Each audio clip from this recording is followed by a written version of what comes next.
When we talk about tax planning and tax estimates, Q3 is a fantastic time to figure out, hey, have I been over withholding or have I been under withholding on the tax side?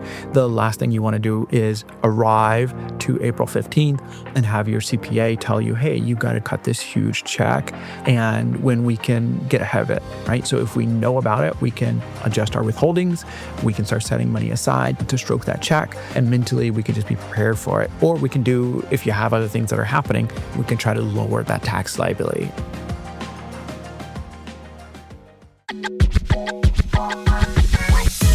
You're listening to The Pilot's Portfolio, the show dedicated to guiding professional pilots towards a future of financial success and stability. Fly along with your host, Timothy P. Pope, as he provides financial planning insights and answers to your burning questions, and dives into real-life stories from fellow pilots who share their successes and cautionary tales. The Pilot's Portfolio takes off now. Welcome back to another episode of Pilot's Portfolio, guys. It is great to have you along on this episode. Today we're talking about end of year considerations, right? So we're going to talk about some open enrollment issues and some things you should be thinking about outside of open enrollment to set yourself up for a successful start of the new year.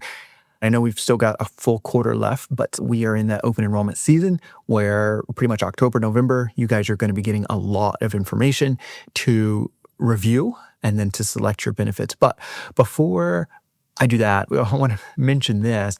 On the last episode, I talked about mountain biking a bit, and it has been awesome. I mentioned that I may be interested in buying some bikes. I've been going with the kids. It's been great. And it's been like, where has this been all my life? So this is super cool. Love it. And here in Charlotte, we're super fortunate. I know it's not out west and what you guys may have there and other places, but we're very fortunate to have tons and tons of trails just all around the city and all these bike parks. So that's pretty cool. The other thing I want to talk about is value, right? So on this show, I talk about saving and investing, and that's what we do to help our pilot clients all the time, right? Is we help them save and invest. And for a large portion of folks, like the biggest goal that they're saving for is retirement, right? And then when they figure out that the retirement's on track because they acknowledge that whether it's age 65 or age 67 in the future, at some point, you're not going to be able to do what you do and earn what you earn. And so you want to make sure that your future self is secure and taken care of, and you don't have to experience a drop in lifestyle and standard of living. So for a large number of folks, retirement is like the biggest thing. And then after that, most pilot clients are saying, hey, I'd like to figure out how I can enjoy some of my money now, right? And that's just, again, the natural next step. And by the way, you certainly want to make sure you do it in order so you don't come up scrambling, because time is your best friend in the market, right? So if we spend too much time just enjoying all the things now, spending all the money now, we won't have enough time for our dollars to work for us for retirement. So you want to make sure that, you set up those long-term retirement accounts first, and then as you figure out that you're on track, you want to, look for other areas to enhance your life. So the point I want to make is it is okay to spend money. So my wife and I, we decided to buy some mountain bikes for the kids, and I got one as well. And we shopped around and probably over a several week period. And we finished up with 5 mountain bikes, and the kids were stoked, and I'm certainly enjoying mine. And, these purchases were made at different days, different times. And so when it was all done, I tallied up, how much we spent on bikes and the related bike items. And I'm like, I could have flown around the Southeast in the Sierras for this amount, right? And I will tell you something, I was less enthusiastic about flying around the Southeast and the Sierras than I was about buying all of these mountain bikes. And I started to think about that and think about, well, what do I value? And I value spending time with my family and particularly my children. They're growing fast like weeds, and I can't fit my whole family in the Sierras. But we can certainly go to the park and crush out a few hours on the trails and do that over and over and over. And I can watch them increase their skills. And one of my kids were just crushing on the jumps. I'm like, whoa, dude. And so, all of that is super cool. And so the thing that I mentioned is we spent a decent amount on the bikes for sure, but we didn't have to like mess up our financial plan to do it, right? Like when you shop at all the bike shops, you're like, hey, let us help you finance your bikes. And we're like, nope, no thanks, that's not for us. So there's balance with it, right? So like we're saving, we're investing, we're making sure our future self is on track while finding ways to support the people and the things that we value with our time and our talent and our treasure, or a combination of all three, right? And so along this journey of saving and investing for your financial success and security, I would encourage you to do the same. Like, how can you support the things and the people that you value with your time, your talent, and your treasure, or a combination of both, and do that while keeping your financial plan in track? There's a balance to it. And I'm going to end with that, right? Just that's my little, maybe a soapbox, I guess. I'm going to step off of that and get on to today's topic. But if you're a pilot and you're in the Charlotte area and you've been mountain biking for a while or into it, and you have tips and tricks that you want to share, hit me up, info@pilotsportfolio.com. I'd love to hear what you have to share. So let's get on with open enrollment. As I was mentioning before, it is that time of the year when your employer is going to start throwing tons of information at you about your benefits. They're going to give you a few weeks to review everything. And then for the most part, you make your decision and you're off to the races, right? Your decisions are locked in. They're going to start January 1, and they're going to stay the same for the remainder of the year unless you've had some major life changes.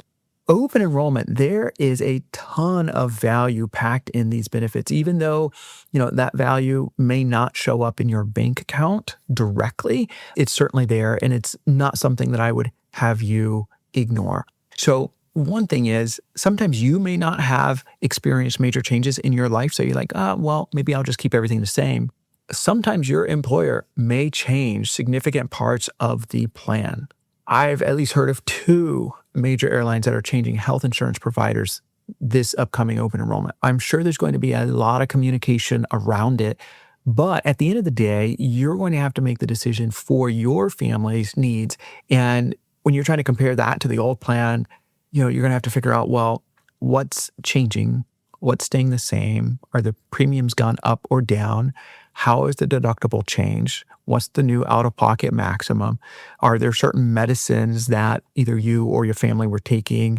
How is that coverage going to be impacted? Were there certain treatments that maybe you or your family were involved in? And how is that going to be impacted? So even if your life has stayed relatively unchanged, see if your airline is changing the benefits on you. And if they are, then spend the time to figure out with these new benefits how they apply to you.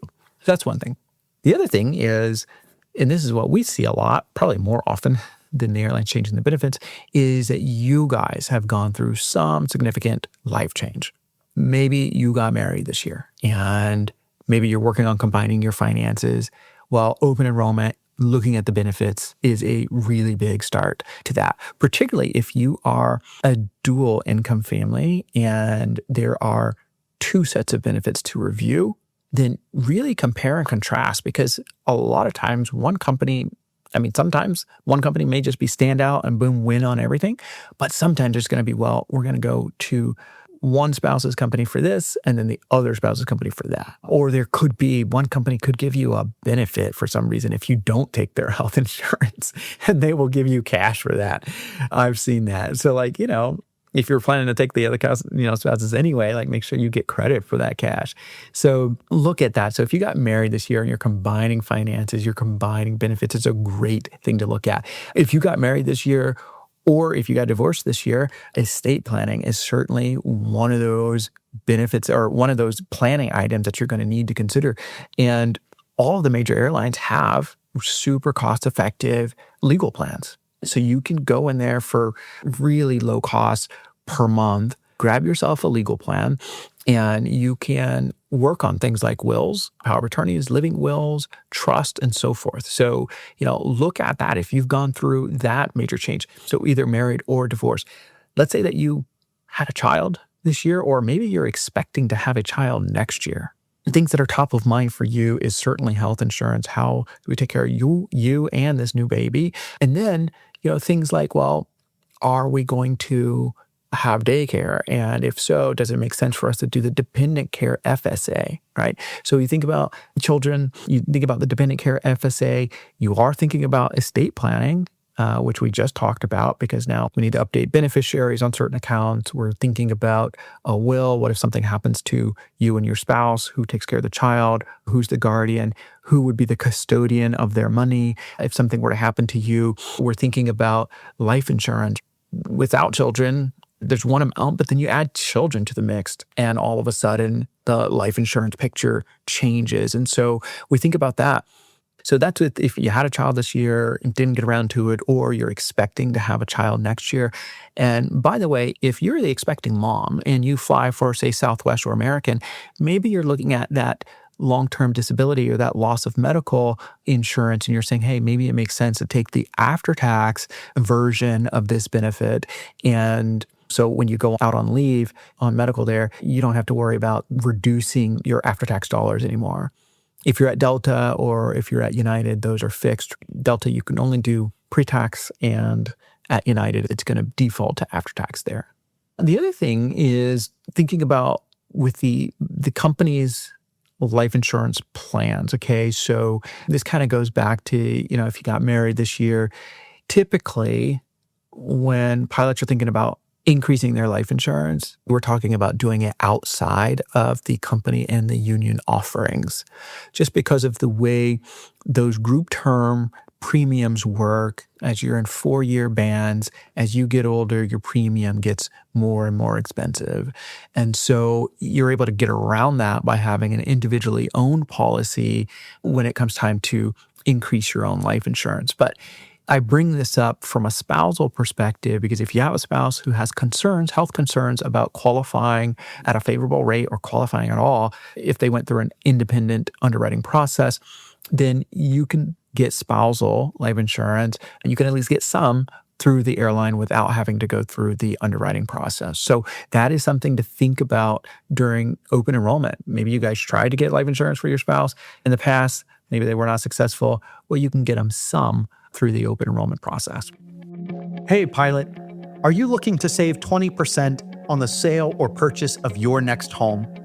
Let me tell you about a friend of the show, Beacon Relocation. With Beacon's exclusive real estate benefit, you can save thousands. My family has actually used their services when we needed to sell a property that was multiple states away. Beacon has over 1,500 experienced agents providing outstanding service and expertise as they guide you through every step of the buying or selling process. They'll even connect you with a national lender who offers competitive rates and discounted programs. As a Pilot's Portfolio listener, you are eligible to receive 20% of the real estate agent's commission towards your closing cost on the sale or purchase of your home. Visit beaconrelocation.com today. Select Pilot's Portfolio via the Apply Now drop-down menu to activate your benefits and make your next move your best move. Buyer credit varies in some states. Contact us for details. Moving on from marriage and children, sometimes families are on the move. And, so if you acquired a new property, particularly if you acquired a new state, now we're thinking about your estate plan needs to be updated, particularly if you moved to a different state, right? If you, acquire a new property, new business, what have you, the legal benefit can help out with that. Also, if you expect, maybe you started to, be more involved with your parents that are aging, the legal benefit could be good there as well. So a lot of times it'll cover aging-related legal matters with parents, powers of attorneys, and so on that you guys need to get in place to help out with an aging parent. Another life transition that we've seen is, hey, maybe you've retired from the military and now you're at the airline. So you're going to think about things like, are you going to keep TRICARE? Are you going to go with the airline's health insurance? Obviously, SGLI is going away 120 days after you retire from the military. Your spousal SGLI is going to go away.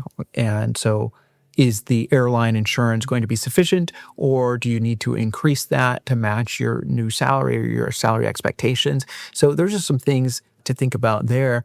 And then, as we already kind of talked about, the estate planning needs. Unfortunately, with estate planning, sometimes experience can be a super informative teacher, if you will. Sometimes folks go through some really intense situations, but formative situations like the passing of a loved one and having to handle their estate matters. And that can usually have a tremendous impact on how they're thinking about their own estate planning needs, particularly if what they had to deal with was kind of messy and unorganized, right? Or maybe it was as organized as it could have been, but there was some oversight. Or maybe they have to deal with like this ironclad trust that, and you got this either, larger family or blended family, and it's just kind of a pain to have to like try to figure out and deal with, right? So maybe you're saying, oh, goodness gracious, I don't want to do that to my heirs. So the things you're thinking about is your will, guardians for children if they're minors. We already talked about beneficiaries on account after marriage, after divorce, after birth of a child, after having a falling out with a family member, let's be honest, right? Like that happens, right? You're also thinking about trust provisions. When do I want to leave these assets, and to whom do I want to leave them to? And are there any precautions that I need to take?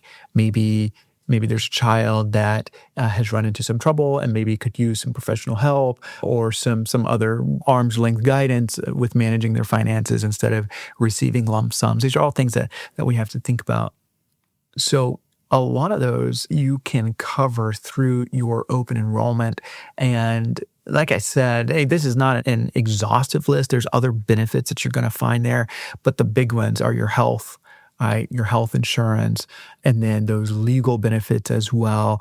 You're going to want to look at that, and particularly if you are a dual income family and there's multiple insurance options to be had or benefit options to be had, make sure you take a look at both of those, okay? Because sometimes, we've seen spouses save a ton of money by optimizing those benefits versus just kind of, I'm going to do my own thing and you do your own thing. Let's talk about some of the money stuff. So with year-end tax work, let's think about tax gain harvesting first. So this is the idea. The market's been up this year. So domestic markets, as we finish out the third quarter, is up double digits, and international markets have been on fire this year. Okay. And so when you think about gain harvesting, maybe you are in a fairly low tax bracket this year for any number of reasons, right? Maybe your spouse's work took a step back. Maybe you were slow rolled in the hiring process earlier this year, so you didn't have a lot of work going on. Maybe you were on medical leave for a good part of the year, and those benefits are not taxable. Maybe this is your first major airline job. Either way, it doesn't matter what happens, and you just find yourself with a low taxable income year, and maybe you're in the 0% tax bracket for capital gains. Now, admittedly, your taxable income would need to be pretty low to be in the 0%, but it could happen. If you find that to be your case, then maybe you look at your portfolio, you sell off some stocks for a gain, and then you take that principal and those gains and then just reinvest them somewhere else. So what you've done essentially is you've peeled off some capital gains without paying any taxes. So your deadline to do that work is December 31st. Another December 31st deadline is the Roth conversion. So we're not talking about a backdoor Roth conversion. We're just talking about a plain Jane Roth conversion that you fully expect to leave you with some kind of tax bill. Okay, so maybe you figured out that you are in the 22% bracket, and next year you expect to be in the 24% bracket, and so you want to maybe fill up that 22%. Or maybe you're going to go from the 24th to the 32nd federal marginal bracket, and you want to fill up the 24th bracket before you exit it. And so your Roth conversion, again, just as a reminder, Roth conversion is we've put some pre-tax money in, we've gotten a tax deduction, and we are going to move that to a Roth account where those earnings will grow tax-free as long as we meet some criteria. So that's the conversion piece. So your deadline for that is going to be December 31st. Also, let's say that you are contributing to a child's 529 account. So that's the education account that has become way more flexible than it has been in the past after the OBBB Act passed in July. And so your deadline for that, while that does not have a federal tax benefit associated with it besides the tax-free growth, a lot of states will give you a state income tax deduction. And so your deadline for making that contribution is going to be 12/31. All right. So maybe you're funding a child, a grandchild, a nieces and nephews, whoever. If your state gives you a tax deduction, then make sure that you capture that tax deduction. All right, let's talk about the backdoor Roth conversion strategy. So this one, not to be confused with what we just said, the plain Jane Roth conversion. The backdoor Roth conversion, you don't necessarily have to do it by December 31st. And here's why. Let's assume that you have to be making a 2025 contribution at this point. You can't be doing 2024. So you made a 2025 contribution. Typically, you're putting that money into a traditional IRA, keeping it in the money market position. And a couple days later, whenever the cash clears, you're moving it to a Roth account, however quickly your custodian allows you to do it. And then once it's in the Roth, that's when you're investing it. So you didn't make any money on it, didn't lose any money. You're going to file the appropriate forms at tax time, primarily the 8606. And so with this one, if you're looking to do a 2025 contribution, you actually have until April 15th of next year to do the 2025. So while you don't have the December 31st deadline here, if it's something that you're thinking about and you have the cash to do it, hey, why wait, right? You can knock that out, that backdoor Roth conversion. But if you don't have the cash, but maybe you will in January, don't worry about it, right? You still have the opportunity to get the 2025 contribution into the Roth in January, and then you can convert it at that time.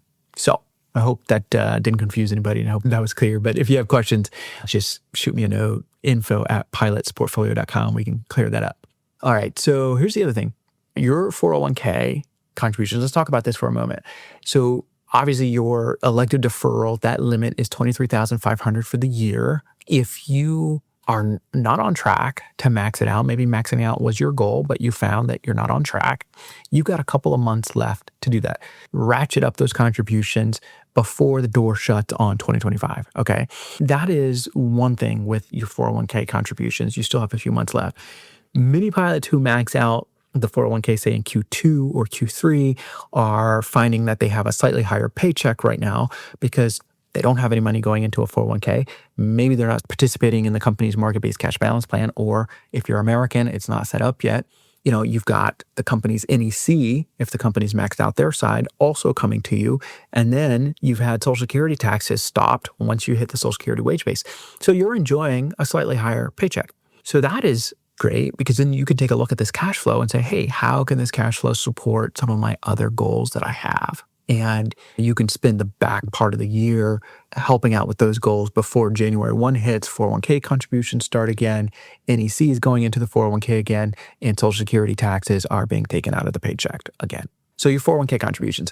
The other thing is, let's think about next year's 401k contribution type and the target. By the contribution target, I'm meaning how much are we putting in?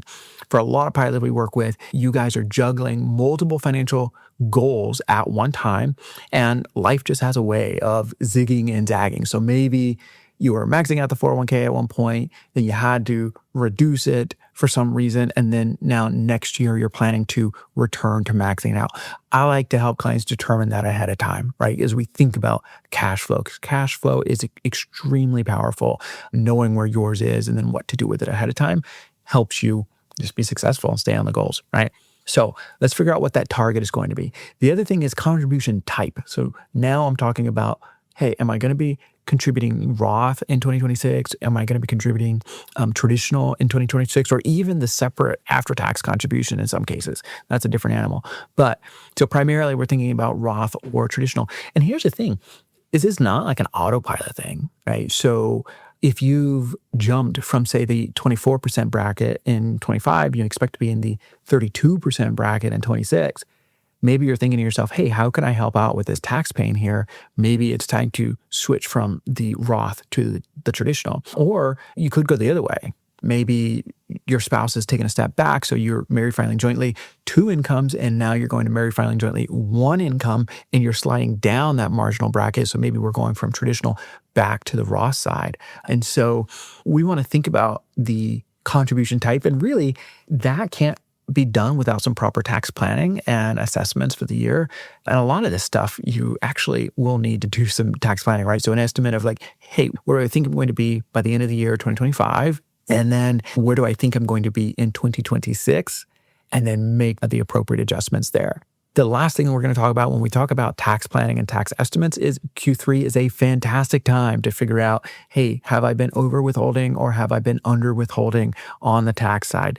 The last thing you want to do is arrive to April 15th and have your CPA tell you, hey, you got to cut this huge check, and when we can get ahead of it. Right? So if we know about it, we can adjust our withholdings. We can start setting money aside to stroke that check. And mentally, we can just be prepared for it. Or we can do, if you have other things that are happening, we can try to lower that tax liability, right? So that's one thing. The other thing is maybe you expect to have a massive, massive refund. And so we can kind of pull the throttle back on your withholdings so you don't end up, when you file getting, 10 grand or 20 grand in refund because I don't know about you, but I would probably prefer to have that money now versus wait, right? So I could do other things with it. So, it really depends on the circumstances, right? So some folks are okay with getting big refunds. Some folks don't want to get big refunds, right? So there is some personal preference there. So guys, that's going to do it for this episode here. Thanks for joining and looking forward to seeing you guys on the next one. And as a reminder, shoot me a note. If you got questions or you want to discuss in real time your questions on the show, shoot me a note, info@pilotsportfolio.com, and we will set it up. Thank you for joining this episode of Pilot's Portfolio. If you found this information helpful, spread the word and share it with a pilot buddy. Or if you have questions and there's something that you would like to hear discussed on the show, send us an email. You can find the address in the show notes. For those of you who are ready to learn how we help professional pilots with their financial planning needs, schedule an appointment. Until next time, keep the shiny side up, and we'll see you on the next episode. Pilot's Portfolio is hosted by Timothy P. Pope. Timothy P. Pope is principal owner of 360 Aviation Advisors. 360 Aviation Advisors is a registered investment advisory firm regulated by the state of North Carolina in accordance and compliance to the securities laws and regulations. 360 Aviation Advisors does not render or offer to render personalized investment or tax advice through Pilot's Portfolio. The information provided is for informational purposes only and may not be suitable for all investors and does not constitute financial, tax, investment, or legal advice. All investments involve a degree of risk, including the risk of loss.